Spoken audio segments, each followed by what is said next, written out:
If you want to get good at something, it can really help to be inspired by someone who's done it before. It doesn't mean your road is going to be exactly the same, but studying the journey of others can be like a headlamp in the dark. After all, no one thought a sub 4-minute mile was even possible until Roger Bannister did it in 1954. Today, nearly 2,000 people have acclaimed that accomplishment because they were inspired by someone who did it first. So today, I'm going to go over the 10 steps I took to go from not running at all to finishing a marathon in 2:58 at age 42. Some of you are familiar with my story, but many of you don't know all the details. And I want to be completely clear, I'm not sharing this to brag about how great I am.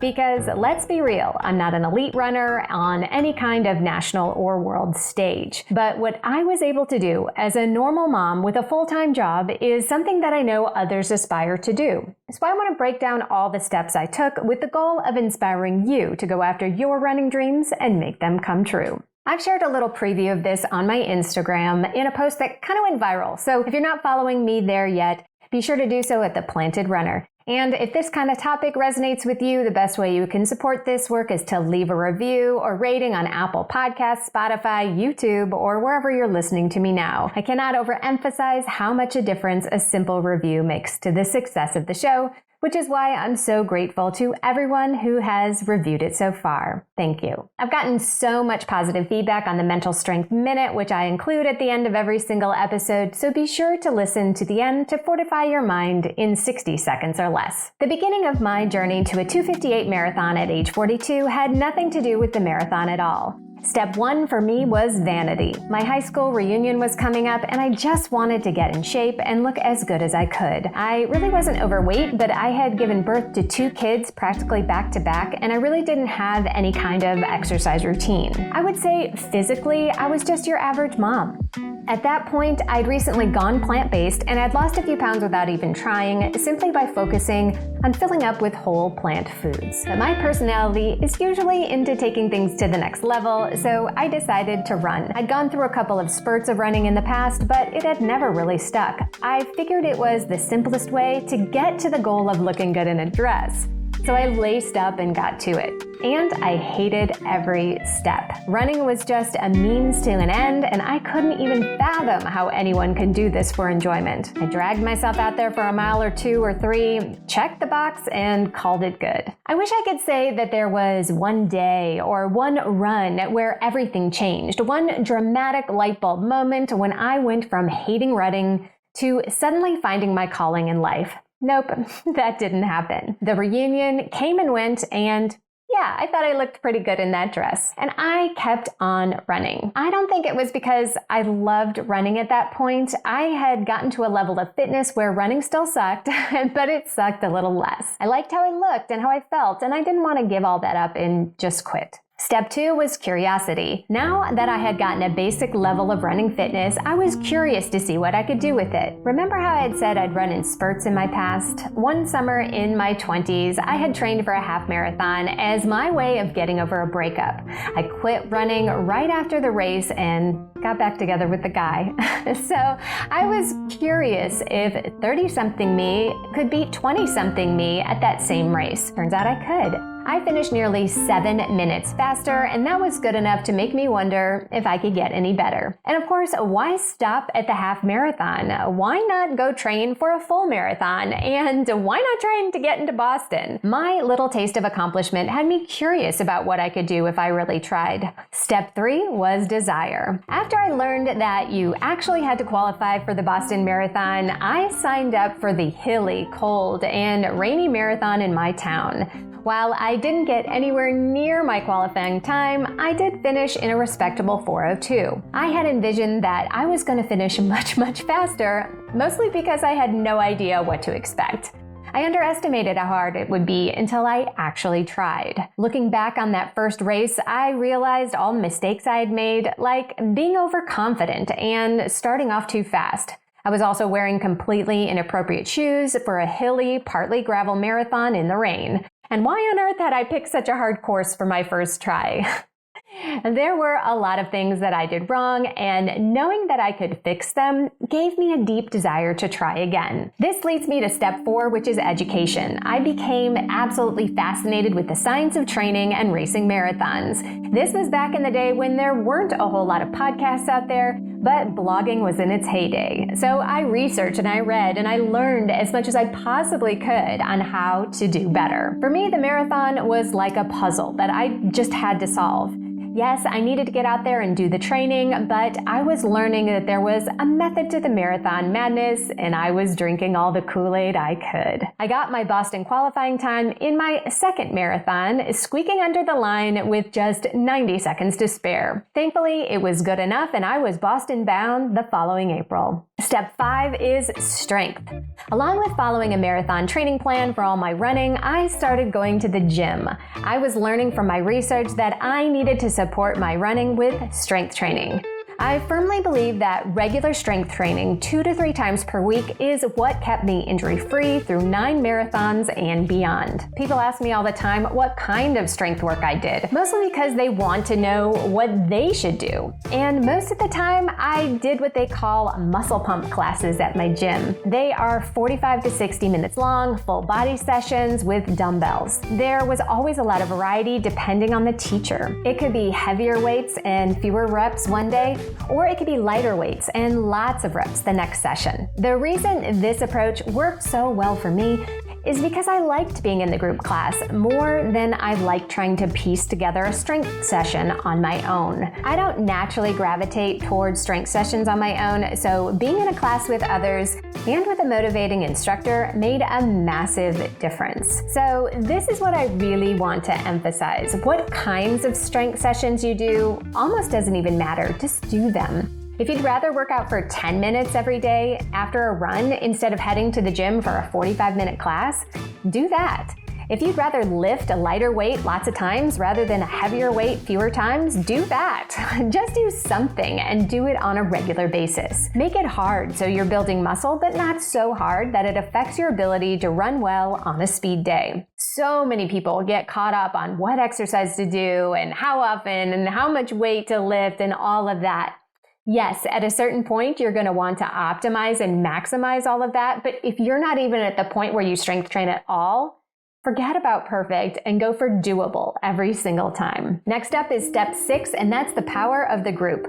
While I prefer to run alone, mainly because of the convenience of just running out the door whenever I want, finding a group of runners in my town was probably the most important factor in shaping my dreams and my training. In Asheville, North Carolina, where I live, we are lucky to have amazing trails nearby, and I wanted to learn to run the trails without getting lost. So I found a trail group online, and once a week, a bunch of strangers would go run in the woods together. Some of the regulars also ran with the local track group, which at that point, I couldn't even imagine doing. But a woman my age named Mandy finally convinced me to go with her to the track. At that point, I was solidly in the middle of the pack, and it was encouraging to be around people my age or even older that were simply crushing it. There were women in their 50s that were practically lapping me, and men in their 60s that looked 20 years younger. They were all training for cool and exciting things. Many of them were doctors or business owners or other professionals with kids. They had big goals and dreams and seemed to be used to working hard to make them come true. They were the future me that I wanted to be. There's quite a bit of research saying that you become more and more like the people you hang out with the most. So I cannot recommend enough that you seek out the people who are already the people you want to be. Step 7 is coaching. My first few marathons, I used free training plans I found online. I went from 4:02 to 3:38 to 2:36 in Boston. Then, after a pair of 3:11 finishes, I got some help.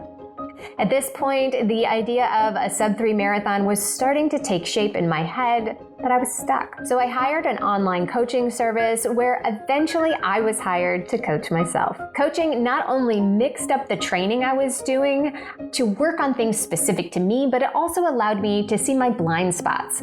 I got feedback on my workouts, and I had the ability to ask specific questions. Was I working too hard, not enough? Did I completely blow this workout, or is there something else going on?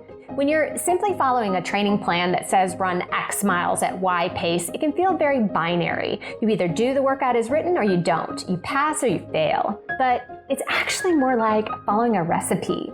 If you have all the ingredients and all the tools, you can make the recipe and it will probably turn out great.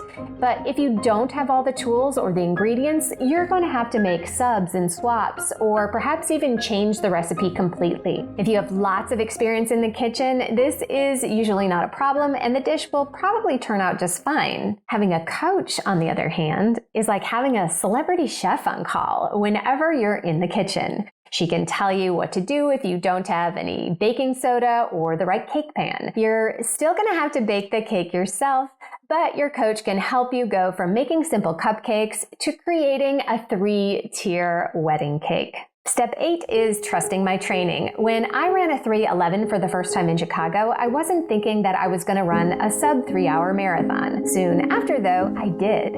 I had been improving by such big jumps with every race that I was starting to expect that every time. Of course, that is a big mistake, and I'll do an entire episode focusing on all my mistakes soon. But I was starting to see my speed days get faster. Both my short interval track work and my longer tempos were getting better and better each cycle. Yes, I had bad days and good days, and my training didn't go in a perfect 45-degree angle upwards. But there were some really good trends. In between my marathon training cycles, I would focus on 5K training to sharpen up my higher end speed.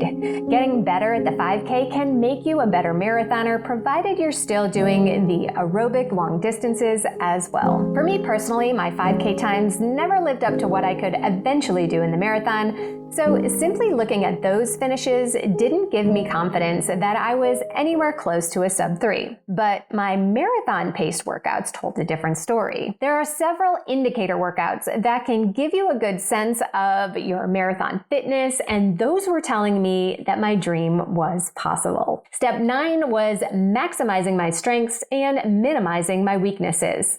Learning that I could hold on to a pretty fast pace for a pretty long time, but not being especially talented in the 5K taught me a couple of things. The first was that I was really good at pace locking or holding on to even splits for dear life and not letting go. The second was that I was not good at cranking up the pace or finishing very fast. For whatever reason, I can run for 3 hours while maintaining a heartbeat of 175 beats per minute. That's more typical heart rate at 5K pace or even mile pace for some people. There's really not any room to push the gas pedal when my engine is already revving that high. So the traditional marathon pacing advice of starting off slow and finishing faster was not actually the best strategy for me. I was really good at even splits, so I focused on becoming excellent at it. I got a little better at trying to finish faster at the end, just not a whole lot. But because I had played to my strengths the rest of the race, I didn't need to be. Finally, step 10 was letting go. After my second 3:11, I had one DNF or did not finish marathon, which is a story for another day. The next 2 marathons came in at 3:06 and then a heartbreakingly oh-so-close finish in 3 hours and 29 seconds. I don't think there was a massive difference in my fitness in the year between the 3:06 and when I finally got my 2:58. What happened is that I finally let go. I was holding on so tightly to this fixation or even obsession of the sub 3. Was trying to do everything, all the miles, all the workouts, all the extras, that it was no longer about the curiosity to see what I could do like it was at the start. I was starting to tiptoe down the road of disordered eating and overtraining until finally I had just had enough. I was still going to work towards my dream, but without the white-knuckled approach. I stopped trying to actively stay super lean and I ate more. I dropped my mileage down at least 20%, and then I dropped my second speed day a week. Let me say this all again. What finally got me to my dream marathon goal was eating more, running less, and running slower. I let go of all the self-induced pressure that I was putting on myself because, thankfully, I could see that it wasn't working before I hurt myself. Remember, I could see that in my workouts that my fitness was there. I had developed the speed. I just had to stop forcing it to happen. And that's exactly when it finally did. During the last 5K of my 2:58 marathon, I actually was able to speed up just a little bit. I told myself, Claire, if you can pull this off, you don't ever have to do this again. and I haven't. Now, I'm sure I will someday, but the marathon for me was all about having the curiosity and desire to see if I could do something absolutely incredible. It's not about the marathon itself, but the power of transformation. And now I have the opportunity to do that at scale. I get to help you reach your wildest running dreams through everything that I do with the Planted Runner podcast and coaching at theplantedrunner.com. My passionate, obsessive fixation is no longer with my own running, but on yours. I'd love to help you on your journey, and the best place to start is theplantedrunner.com/join. You'll get my free ultimate fueling guide for runners and get exclusive running tips and stories in your inbox each week. Your unique running road won't look the same as mine, but if you have the curiosity and the desire, amazing things can happen. And now it's time for the Mental Strength Minute. Fortify your mind in 60 seconds or less. Today's topic is conquering pre-race nerves. When you're nervous before a big race or workout, remember that it's normal and it's actually helpful for performance. You're excited to do what you've trained for. You're awake, you're alert, and your heart rate is up and ready to go. This is a good thing and it's normal. But if you have performance anxiety, you might feel worried and exhausted before you start. To conquer this, make sure you're warming up to release some of that nervous energy and adrenaline. Do a routine like leg swings or drills to give your brain something positive to focus on. And remember that whatever happens during the race, you are not entitled to the results, only the effort you give. The results, just like the weather, are not in your control. So instead, shift your attention to what keeps you in the present, 1 mile at a time. Thank you so much for joining me on this episode of The Planted Runner. Your reviews on Apple Podcasts and Spotify and subscribing on YouTube are the key to the success of the show. Downloading, subscribing, and sharing the show with all your running friends makes a huge impact, and it's all free. Have a great run today.